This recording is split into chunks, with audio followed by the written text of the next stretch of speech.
Assalamu alaikum. Donc avec vous, Madame Derka Yurkia. Donc on va continuer sur la gestion d'un graphe et son implémentation en Java, sous Eclipse bien sûr. Donc aujourd'hui, on va voir un algorithme de la théorie des graphes, c'est-à-dire qui concerne un graphe, qui est l'algorithme de Kruskal. Donc cet algorithme, c'est un algorithme classique mais très utilisé. Donc on va le présenter et on va l'implémenter en Java sous Eclipse. Donc avant d'aller vers l'implémentation, on doit bien définir cet algorithme. Donc notre problématique, c'est que l'algorithme de Kruskal permet de trouver un arbre couvrant de points minimum de G, dont G est un graphe. Donc notre problématique, c'est de trouver un arbre couvrant de points minimum. Donc on va définir que veut dire un arbre couvrant de points minimum. Donc le graphe, ou bien un arbre, est un graphe connexe sans cycle. Donc on va décortiquer cette définition. Que veut dire le mot ou bien le concept connexe? Donc connexe, c'est que pour tout sommet x et y de G, qui est le graphe, il existe un chemin entre x et y. C'est ça la connexité. Et puis, il est sans cycle. Donc c'est quoi un cycle? Donc, dans un graphe non orienté, un cycle est une suite d'arêtes consécutives, c'est-à-dire ou bien une chaîne simple, dont les deux sommets extrémités sont identiques. C'est-à-dire on part d'un sommet, on prend un chemin et on revient au même sommet. C'est ça un cycle. Donc un arbre, puis la notion couvrant, c'est quoi couvrant? Le fait de dire couvrant, qui vient du mot couverture, c'est-à-dire qu'il contient tous les sommets de G. C'est-à-dire l'ensemble X qui est l'ensemble des sommets de G. Donc, la problématique, c'est de trouver un arbre couvrant deux points minimum et les données. Il faut avoir un graphe G qui est non orienté. Donc, le sens ici n'a pas de sémantique. Le sens entre deux sommets n'a pas de sens. On n'a pas besoin du sens.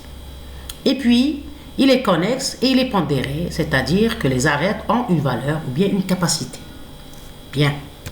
Donc, les données, comme je l'ai déjà mentionné, c'est un graphe avec les trois paramètres qui sont x, a et p. X, c'est l'ensemble des sommets, a, c'est l'ensemble des arêtes et p, c'est la pondération, ou bien le coût des arêtes. Il est connexe, donc on a déjà défini la connexité. Il est non orienté et il est pondéré, c'est-à-dire chaque arête possède un poids qui est un nombre qui représente le coût de cette arête. Par exemple, ça peut être un graphe qui représente ou bien modélise un réseau informatique. Donc le coût, c'est-à-dire l'ensemble de bits ou bien le débit en bits dans ce réseau. C'est un exemple. Donc dans un tel graphe, un arbre couvrant est un sous-graphe connexe en cycle qui contient tous les sommets du graphe. Donc je redéfinis la notion d'arbre couvrant avec un poids minimum. Le poids d'un tel arbre est la somme des poids des arêtes qui le composent. Donc un arbre couvrant de poids minimum est un arbre couvrant dont tout le poids, ou son poids, est inférieur ou égal à celui de tous les autres arbres couvrants du graphe. Donc l'objectif de l'algorithme de Kruskal est de calculer un tel arbre couvrant minimum. Donc on va voir quelques règles. Par le fait que j'ai dit ici, ou bien j'ai mentionné ici, qu'un graphe couvrant minimum est un arbre couvrant dont le poids est inférieur ou égal à celui de tous les autres arbres couvrants du graphe. C'est-à-dire qu'un graphe peut avoir plusieurs arbres couvrants. Donc, on va mentionner ces règles-là. Un graphe peut avoir plusieurs arbres couvrants. Un arbre n'a qu'un seul arbre couvrant qui est lui-même. Un graphe non connexe n'a aucun arbre couvrant. C'est pour ça que la condition dans les données de la problématique est que le graphe G, qui est notre donnée d'entrée, soit connexe. Donc un graphe non connexe n'a aucun arbre couvrant, ce qui signifie qu'un graphe qui a un arbre couvrant est forcément connexe. C'est une déduction. Bien conséquence. Un graphe connexe a forcément au moins un arbre couvrant. Donc il a au moins un arbre, ça veut dire un ou plusieurs. Donc il peut avoir un seul arbre ou bien beaucoup d'arbres. Un arbre de poids minimal n'est pas forcément unique.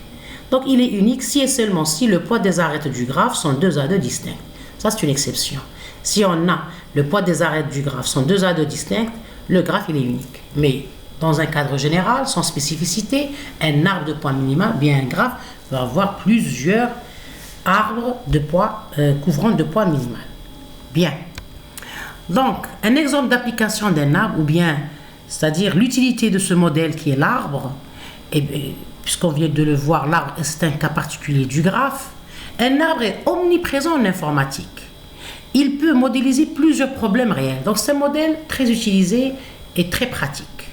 Et bien sûr, c'est un modèle formel. On l'a déjà mentionné dans d'autres vidéos. C'est un modèle formel par le fait qu'il est conçu sous des concepts mathématiques exacts. Donc la recherche d'un arbre de poids minimal dans un graphe est une problématique très demandée. Ce problème a de nombreuses applications. Par exemple, simplifier un câblage de tout type, si on voudrait, c'est-à-dire placer des câbles dans un certain réseau. Supprimer les liaisons maritimes les moins rentables en préservant l'accessibilité aux différents ports. Donc si on va considérer, c'est-à-dire le réseau maritime comme un réseau, donc on peut le modéliser sous forme d'un graphe. Donc par exemple, si on a un réseau de rues dans une ville, donc on a une ville et l'ensemble des rues, et on veut câbler cette ville-là, bien ces rues-là, c'est-à-dire placer des câbles. Pour réaliser ce câblage d'une façon optimale, il faut trouver un graphe connexe où chaque sommet peut avoir accès au réseau. Et le coût du câblage doit être minimum. Donc cette problématique-là peut être, c'est-à-dire résolue en utilisant l'algorithme de Kruskal, parce qu'elle présente son principe. Bien. Donc on a ici touché l'utilité de l'algorithme de Kruskal et aussi l'utilité du modèle arbre, qui est un modèle très utilisé en informatique et en génie, c'est-à-dire en implémentation informatique. Donc, le principe de l'algorithme de Kruskal est le suivant. C'est un algorithme qui commence, c'est-à-dire c'est un algorithme itératif. Donc, on a plusieurs itérations. Donc, on construit un autre graphe pondéré K qui contient les mêmes sommets de G et une partie des arêtes de G. Le graphe K ne contient pas de cycle, donc c'est un arbre. Les étapes de l'algorithme sont les suivantes. Il faut tracer les sommets du graphe G sans arête, puis trier les arêtes de G par poids croissant. Donc, on fait un tri. Pour chaque arête XY de G, prise par ordre de poids croissant bien sûr, si X et Y ne sont pas dans la même composante connexe dans K et ne créent pas un cycle, on ajoute l'arête au graphe K, qui ne contient aucune arête. Donc notez que X et Y sont à présent dans la même composante K. Et ainsi de suite. Ça, c'est le traitement d'une itération. On le fait jusqu'à terminer toutes les arêtes et tous les sommets et on obtient à la fin notre arbre couvrant de poids minimum. Remarque, si on a des arêtes de même poids, parce qu'ici on va voir que le choix de l'arête, c'est selon l'ordre, c'est-à-dire selon son poids qui est ordonné en ordre croissant. Donc si des arêtes ont le même poids, le choix d'une ou de l'autre des arêtes, c'est-à-dire on peut choisir une ou autre, parce qu'ils ont le même poids dans le tri. Donc, c'est-à-dire ce choix-là permet de déterminer plusieurs arbres couvrants de même poids minimum. Bien.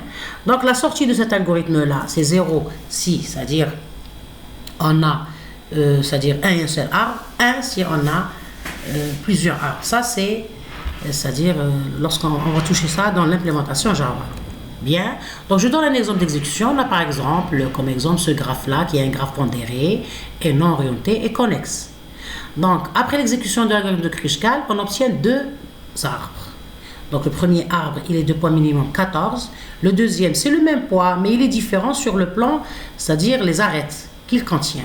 Par exemple, on remarque ici que cette arête-là, de poids droit, elle est contenue dans le premier arbre, mais elle n'est pas contenue dans le deuxième. Vous voyez? Donc, c'est-à-dire dans cet exemple-là, on a deux arbres couvrant de poids minimum. Bien.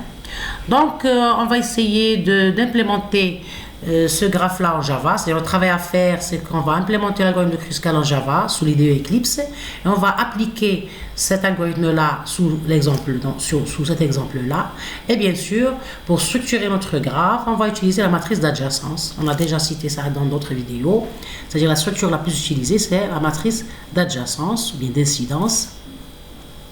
Donc, on va l'implémenter, on va appliquer l'algorithme à cet exemple-là, puis on va récupérer les données du graphe qui est structuré sur une matrice d'adjacence en utilisant le travail qu'on a déjà vu dans les vidéos précédentes, c'est-à-dire qu'on va récupérer les données de notre base de données qui contient les informations sur le graphe. Parce qu'on a déjà cité qu'on peut, c'est-à-dire stocker les données d'un graphe ou bien dans un fichier, ou bien dans une base de données, ou bien le saisir directement à partir du clavier. Donc, dans notre cas, on va, c'est-à-dire suite à notre travail lancé dans la gestion d'un graphe, on va récupérer les données à partir d'une base de données. Donc, on va, c'est-à-dire implémenter l'algorithme et l'exécuter sous cet exemple. Automatiquement, on va obtenir ces deux résultats. Donc, l'implémentation et le détail de l'algorithme vont être préparés dans une autre vidéo. Donc, je vous remercie pour votre attention et n'hésitez pas à poser des questions ou bien